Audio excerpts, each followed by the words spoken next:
Authority monthly meeting, and today is February 15th, 2022. First item on the agenda is public comment. Vicki, do we have any registered speakers? No speakers. All right. Next item on the agenda is the review of the meeting minutes. Motion to approve. Okay. We did have a comment from Bill on the meeting minutes that I thought was a good one, and Bill is here. Sorry, traffic. At various points in the meeting minutes, it now says, it just refers back to the video of the meeting.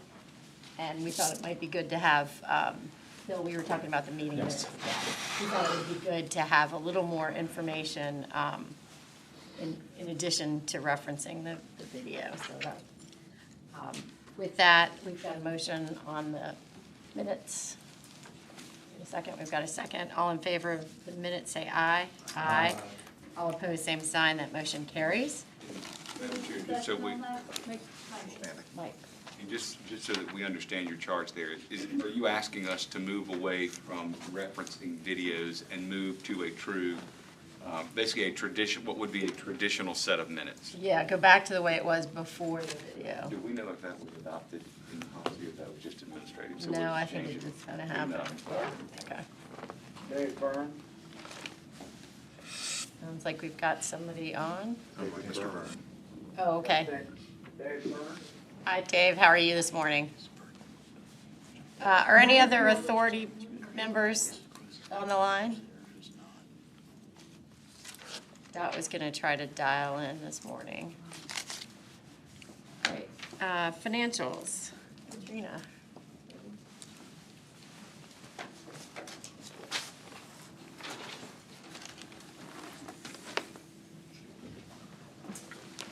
Good morning. Good morning, Madam Chair. Good morning, board members. Good morning, Vice Mayor, and good morning, visitors.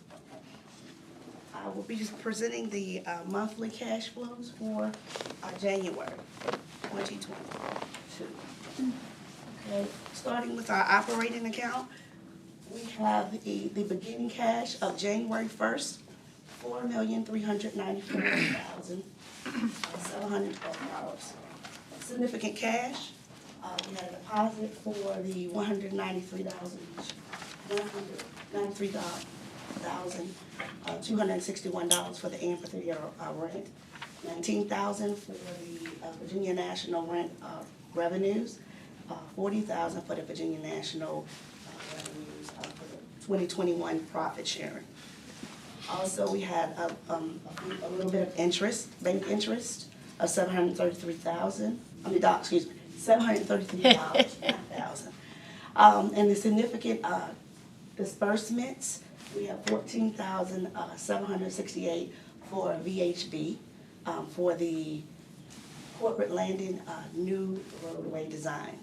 $8,050 for Kimley Horn for the corporate landing stormwater, and $11,470 to Taste Catering events for the catering, the annual BDA annual holiday celebration. Continuation of the significant disbursements, we have $13,792 for those for January 15th conduit management fees, and also for February 15th conduit fees, giving us an ending cash balance of, as of January 31st, 2022, $4,387,799. Moving along to the incentive and initiative accounts summary, we had the beginning balance as of January 1st, $3,725,801. Significant cash is just the $425 for bank interest income. Significant cash disbursements, we have the Olympia for Olympia for $21,286, $101,061 for the $101,061 for corporate carry Atlantic Dome site. They are reimbursables. Also $11,729 for Kimley Horn, which is the dome site. They're also reimbursable expenses. We had $11,789 for Singer Davis LLC, which is December's legal services for dome site. And then we had the 11,000, which was for November and December bio management fees, and that was for facility lodging. Okay, and lastly, we have $5,838,000 for assistance medical services, formerly known as the Veterinary Hospital Edip grant. Ending on cash balance as of January 31st, 2022, $3,563,462. And just to let you all know, during the time from our previous or last meeting that we had, I conducted a financial review going all the way back to 2015 to the current period, and we have updated all of the EDIP grants to the current period. We've worked extensively hard to ensure that we're comfortable with the figures, with the financial position of the EDIP grants. So today I have for you the incentive account summary as of January, ending cash held by VBDA, $3,500,663,462, plus the EDIP and other receivables is $6,393,020. Less payables and commitments, we have $7,057,264, giving our ending EDIP grant availability of funds $2,899,218. Just to let you know, I have also we met with the city auditor's office to discuss the financial reconciliation plan, and management and I have met also with the VBDA chair and treasurer last Wednesday to discuss extensive reconciliation process. And so within the next coming 2 weeks, we will be commencing staff training for EDIP process and procedures, and that will happen in 2 weeks. And that concludes the report. Trina, I know it only fits on one slide, but this slide represents a tremendous amount of work on your part, trying to figure out for us, and the key is that bottom line number. How much do we have as a development authority in available funds to be able to continue making grants? How you doing? So this is, we've got some background noise, but this slide is critical for us as an organization, so we really appreciate you digging into the numbers, working with the city auditor's office to find out what that bottom line number is for us. And I know Bill's probably got a question. Sure. First, a comment. Thank you. I appreciate the time you spent with me, particularly last week. And I had the opportunity to kind of go through all of this and look at some of the reconciliation process methodology and some of the numbers. And I'm very comfortable with that $2.899 million that's there. I went through a lot of questions, and I appreciate you answering all my questions. I have one request going forward with regard to presentation. Now that we have a solid number, this represents a nice reconciliation between our current cash balance and what's available. I'd like to see expanded on this now every month for the board to see that $2.8 million rolled forward and how we got there every month. In other words, subtract from that number any new commitments that we made. We'll be making one today, I would presume. And then adding back to that, importantly, expired grants, something I think that's just kind of meandered over time and lingered. I'd really like to become very deliberate about adding those back to available funds, and then, of course, adding any new commitments that come in. I think that would help us understand every month how we're rolling and what's coming off, because when you look at a lot of the disbursements that we previously saw, none of those impact the $2.8 million. They impact the $7 million commitment that we have because we're paying down commitments, but we haven't changed with those disbursements any of our available funds.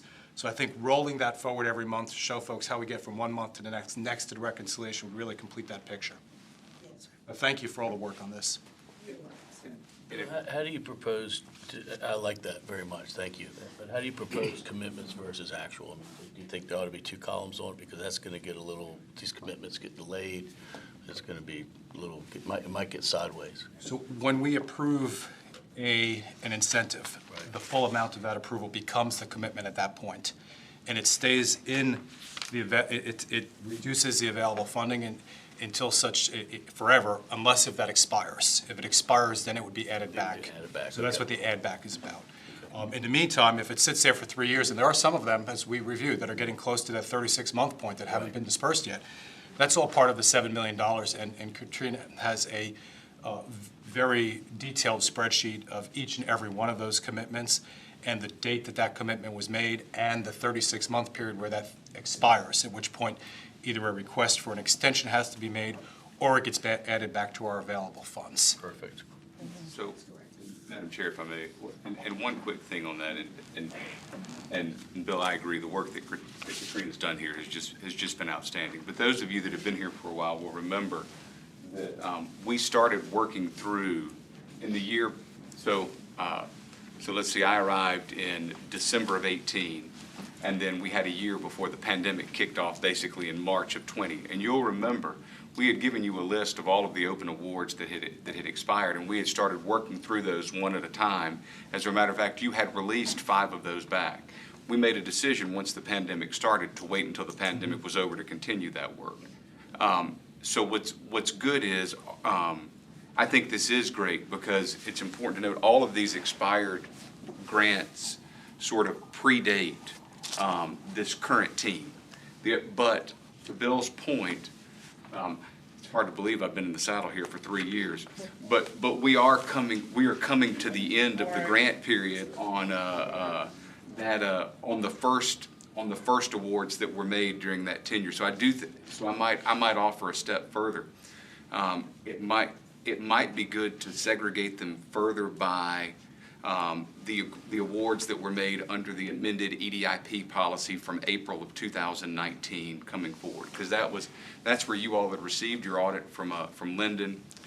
This body made a series of changes to the way that we would award EDIPs in February of that year. City Council adopted that in April or May, and then the awards that we made since then have been under a different, more stringent sort of criteria, and some of those are starting to to renew, and I think we have less authority to extend under the new policy than we did under the old. So Bill, if you're agreeable, we might ask to show you all 3 of those if we could. Whatever you think is appropriate to categorize them, as long as the commitment is there and as long as we're showing the expired commitment. In terms of Absolutely. categories, it's not relevant to me. I'm not sure if our internal audit team would have any input on that. We can ask them and see, but I mean, hey Lyndon, excuse me, sorry. But yeah, so is it helpful for you to see these broken down by the EDIP policy under which they were approved? Yeah, I'm not really sure, breaking it down that way, would be evaluated. But I did want to make a couple comments. So I do want to thank Katrina, because we have been working with her.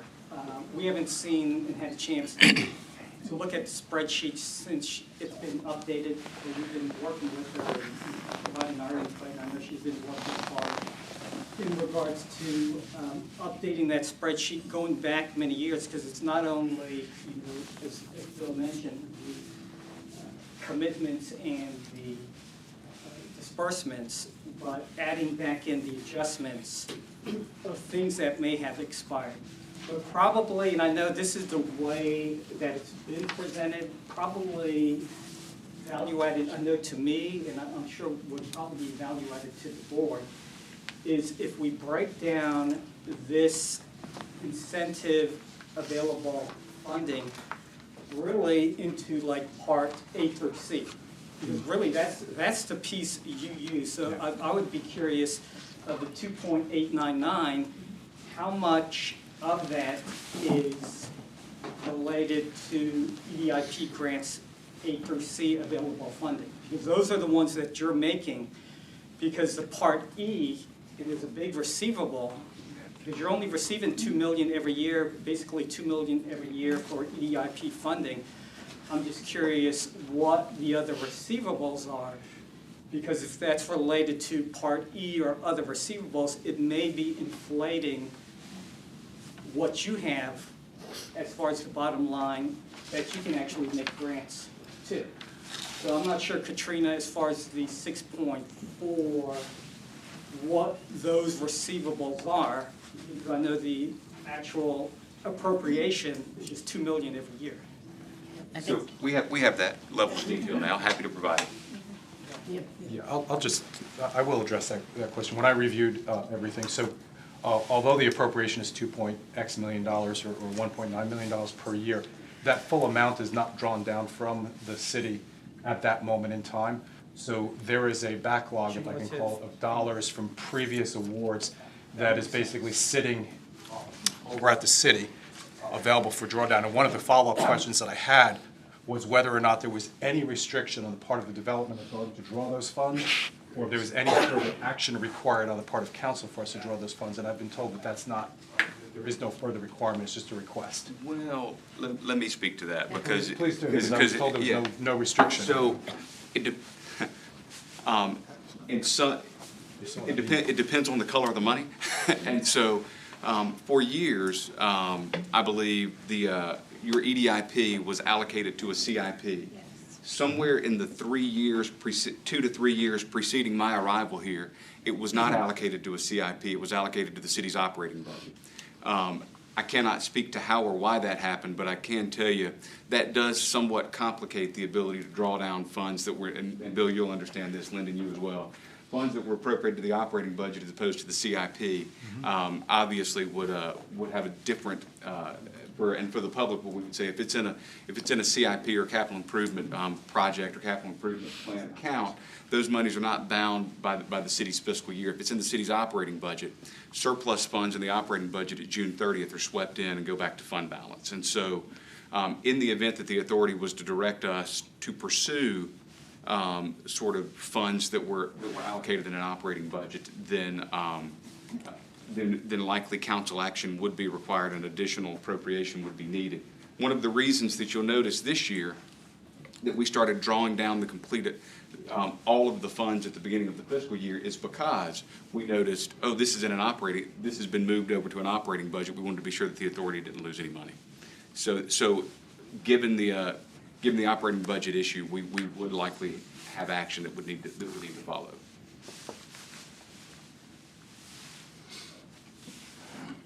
And Lyndon, as far as the Part E award, it's my understanding, based on our conversations with Katrina, that really there's only $49,000 in the Part E funding that is sort of sitting out there that hasn't been allocated. Is that right? CARES. I'm sorry, the CARES Act. The CARES money was $49,000, it's left. So I'm not sure, so as far as like the 6.3, if we're drawn down from an operating fund now, what is the majority of the receivable?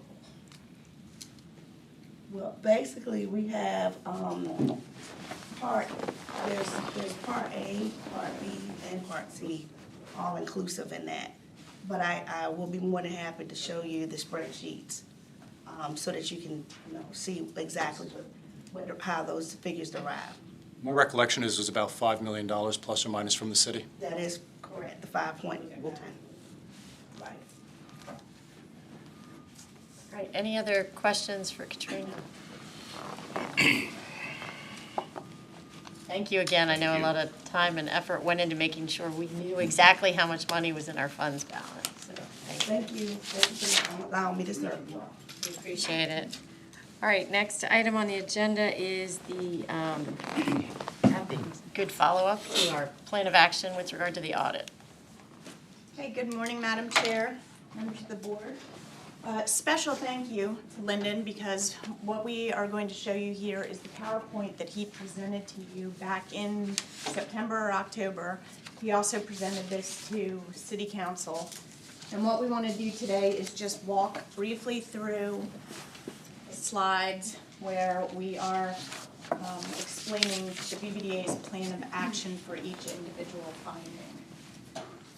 So this is just background on the previous slides, and again, you have seen this PowerPoint before, but going to go through each individual finding. There are 7, and our plan of action. The first finding was inadequate supporting documentation for machinery and tools. Our plan of action is that the Department of Economic Development supports the use of third-party documentation as support for an EDIP disbursement.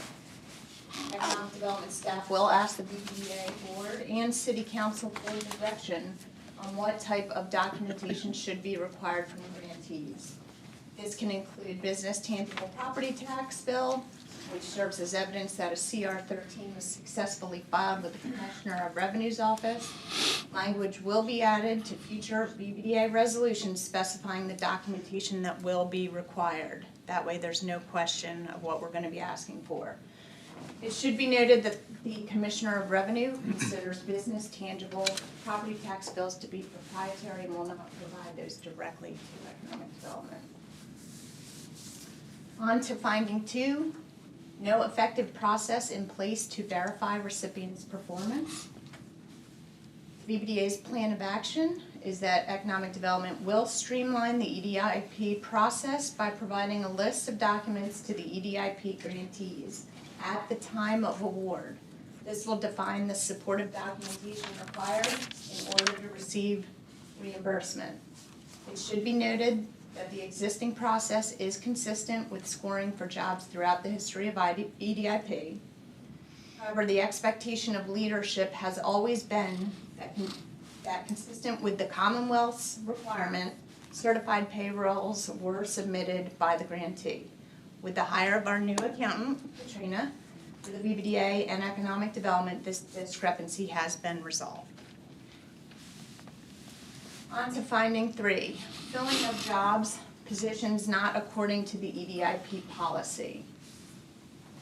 The plan of action for this finding is that BBDA and the City Council may consider a potential revision to the EDIP policy regarding job expansion and retention criteria. At the time of grant award, the grantee shall be provided clear direction on acceptable supportive documentation to be submitted in order to receive grant reimbursement. Grant disbursements will be made for positions filled or retained within the performance period and after the positions are filled for more than 1 year. In addition, enhanced staff training and the addition of our accountant will ensure that the requirements of the policy are met. For finding 4, inadequate supporting documentation for job expansion. The plan of action is that economic development staff will determine the state's method for verifying job creation, and where possible, we will align with the state's methodology. Each grant disbursement will have a disbursement routing sheet with the signatures from the accountant, business development manager, department director, and senior attorney from the city attorney's office. This will show that all have reviewed the accompanying documentation. Staff training on EDIP policy and procedures will commence in the next 60 days. As you heard Katrina mention, we'll be starting that in the next 2 weeks. It is important to note that over half of the business project development staff here at Economic Development have been in their positions for less than 2 years, and enhanced staff training is already contemplated by leadership. On to finding 5 and 6, the exact amount of incentive funds available is currently unknown by the BBDA. In finding 6, EDIP total incentive award spreadsheet needs to be updated. And you've heard this morning from the accountant that this has been done, but again, this position has been vacant for 1 year. The position was recently filled, and Katrina has now updated all of the reports. This presentation was just provided to you, showing you that we have $2.9 million in EDIP that can be approved for grants. At no point did the BBDA represent that it had more funding than it did and never committed more funding than it had. Should be noted that EDIP incentives included in this spreadsheet predate current leadership and were made under a prior version of the EDIP policy. Current administrative practice would not allow for this condition. And then finally, finding 7, program training needed. We agree with this. Absolutely, the accountant position, again, has just been filled in the last 90 days. She has extensive experience with staff training and standard operating procedures and has developed new policies and procedures for the EDIP program going forward. Training will occur for all of our business development and project development staff in the next 60 days. And all files will be consistent regardless of the staff involved with the project. Again, important to note that over half of our team has been here for less than 2 years, and enhanced training is already contemplated. So we just wanted to go through all of these. This report has been provided to City Council, and wanted to entertain any questions if you have any. Thank you, Kathy. And I know 5 and 6 are what we just got done discussing with Lyndon and with Katrina, and that was the big takeaway. That was the, obviously the headline was that we didn't know how much money we had. So thank you for working through that. Any other, I've got some comments for Kathy, but anybody else have any comments, questions? No. So as I went back through the EDIP policy, and Kathy and I have talked about this as far as process improvements, the policy requires that when a disbursement is made under a grant that we authorize, that we, at that monthly meeting, get the backup for that. And I think it would be helpful in reporting just for us to see, and kind of, I think that was meant to be a check and balance on the disbursement process, but that we see what the company has provided as far as their receipts and the proof that that they're eligible for disbursement. And then we've talked about going back through and making sure that our jobs policy, which currently is only a year, maybe gets extended through the policy for the performance period, which would line up better with the state. And the state's made some changes as far as telecommuting jobs, so they're looking at different ways of making sure that the job part of this is properly taken into account in making these awards. So we'll be continuing to look at that. But again, I think if we go back to just following the policy and making sure that we're providing the reporting, it'll be helpful for the authority to make sure that we're sort of the check and the balance to make sure that we've got the reporting that we need from the companies coming in. But I know that you've spent a lot of time working on this as well. Oh, the other item that came up in conversations with Katrina, looking at the software, we understand that you all may be coming back to us and saying, an Excel spreadsheet or QuickBooks isn't going to work in order to keep all of this data and all of this information. We might need to get a different software accounting software, sorry. So we recognize that ask may be coming as well. Yes. It will be, and Katrina's reviewing that now, and Bill had some very good recommendations. For Katrina, yeah, there'll definitely be an ask for that. All right. Any other questions for Kathy? Thank you for the report. All right, next item on the agenda is request for approval of a resolution authorizing the sale of 3.5 acres at Corporate Landing. Good morning, Madam Chair, members of the authority. So, we have received, I'll let you look at the disclosure form.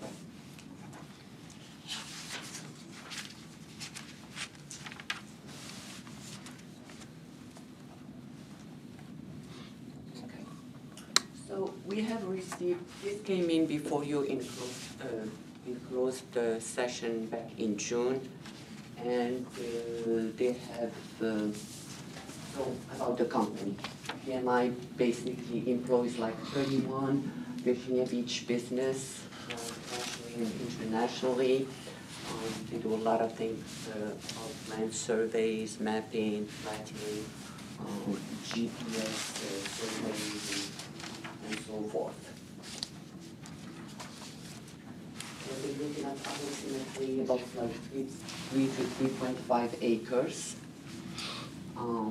by Corporate Landing Parkway. And we're looking at, in terms of the sales, pretty much like 200 per acres. They did request also, because on their site, which I would show in the next slides, that they are missing two street lights, the cost of them, and they went ahead and did the subdivision plat, and because we provide that, so we deduct approximately 15,700 to 16,000 from the land proceeds.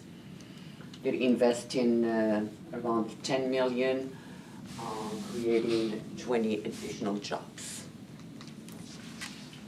So as you can see, those are the street lights in Corporate Landing that the Development Authority had installed or paid for the installments.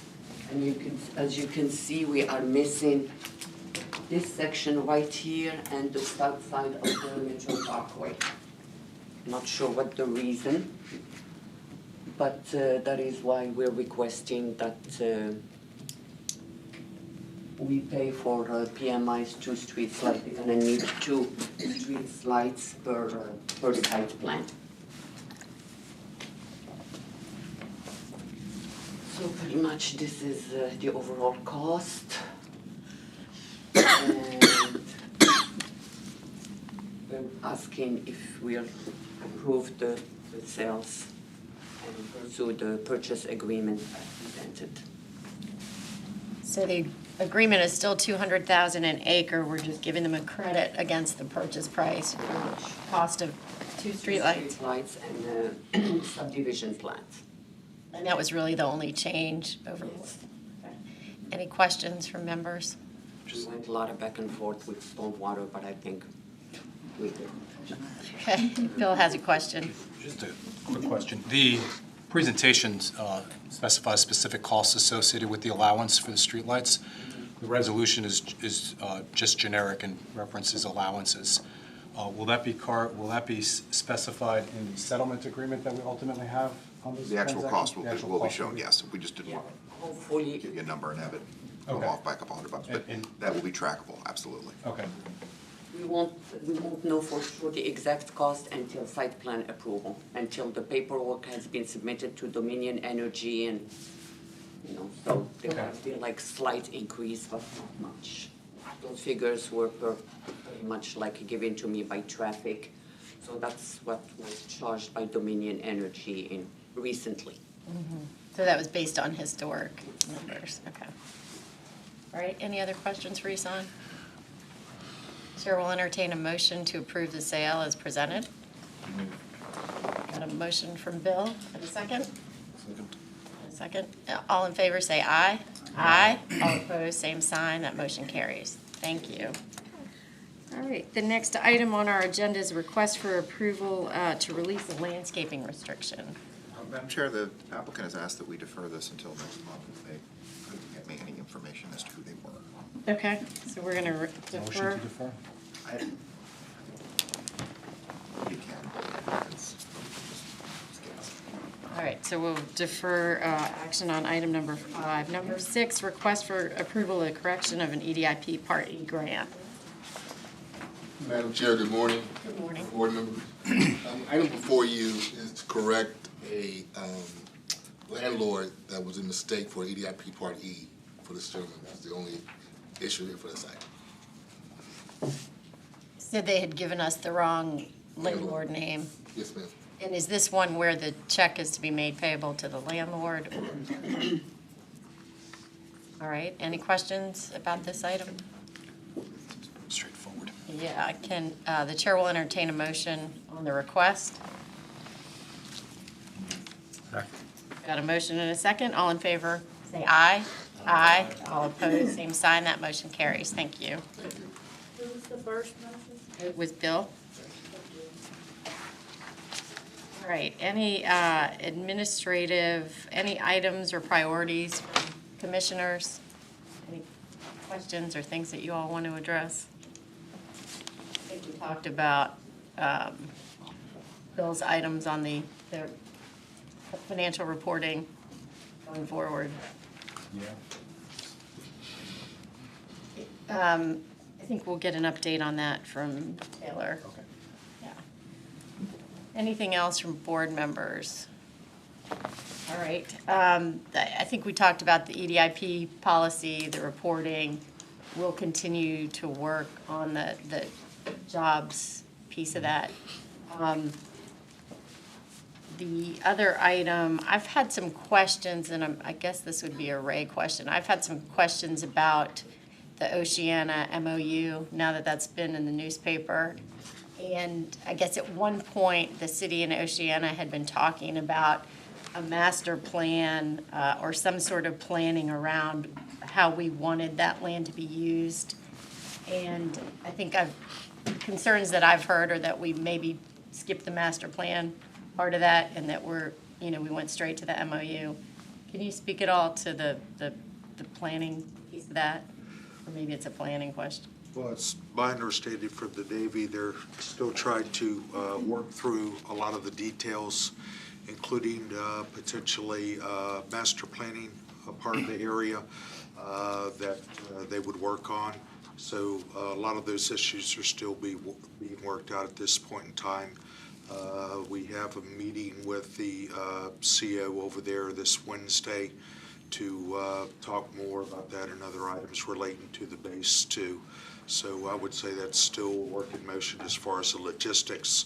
But as far as the city's concerned and the Navy too, we have to meet the guidelines for the APZ area for all businesses. So we've been working as staff to make sure that the prospects that we've been presenting to them would meet the guidelines of the type of businesses and all that would be approved by both the Navy and the city. And I think it might be helpful to get out in front of it and for us to come up with a plan based on what the AQ's limitations are, to say, okay, as a city, and I'm looking at Dave here, from the planning standpoint, what makes sense? What is it that we would like to see, given the limitations, the AQ's limitations? What would we like to see develop around the Navy and within the Navy? So maybe that's something that we can, I don't know if we need a task force or a subcommittee to look at, from our standpoint, from the city standpoint, what we see as sort of the highest and best use given the limitations that we already have. Sure. I think certainly that's something we'll be doing. I know, again, from the Navy standpoint, that they prefer to have companies there that are aligned to the mission of that base, first of all. Secondarily, the Department of Navy, thirdly, DOD, and fourth, federal government. That's their highest preference. But certainly they know that there's a lot of logistics in attracting those type of companies there. So certainly the other commercial population would have opportunities. Okay. All right. That gets us just in time for the director's report. And sorry, it's city council day, and I got a call from one of the two council appointees whose call I always take, and whenever they call. So no, nothing really for me this month, other than to I do want to take a minute to publicly commend Katrina for what has been an incredibly heavy lift on her part. She's done amazing work for us right out of the gate. We continue to be impressed and excited with some of the improvements that she's making, just general procedure and the professionalization of our operation here that was much needed. And so that's all I have. Thank you. And most people don't get such a heavy lift when they start a brand-new job, so. I know we've gotten some questions about Vanguard Land. That was the other thing. They paid us. You have received your installment Thursday of last week, and it was the appropriate amount. It has been deposited in your account. How much is it? No, it's 114. 114,500 and some change, I think, is what was owed, and it's whatever the amount that was. It was the first principal and interest payment under this note, yeah. All right. Any other questions? All right, well, with that, if nothing further on the regular agenda, the chair will entertain a motion to recess into a closed session pursuant to the exemptions from open meetings allowed by Section 2.2-3711A Code of Virginia as amended for the following purposes. Publicly held property, discussion or consideration of the acquisition of real property for a public purpose or of the disposition of publicly held real property, where discussion in an open meeting would adversely affect the bargaining position or negotiating strategy of the public body pursuant to Virginia Code Section 2.2-3711A3.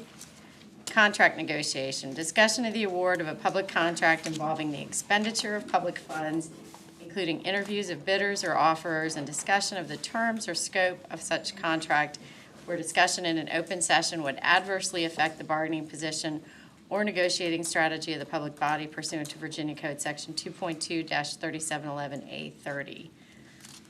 And Motion. I've got a motion and a second. All in favor, we'll have a voice vote on that. William Brown, Yes. William Brumby, Yes. Taylor Franklin, Yes. Penny Morgan. Yes. Lisa Murphy, Yes? Mike Standing, Yes. David String, Yes. Peter Weisenthal. Yes.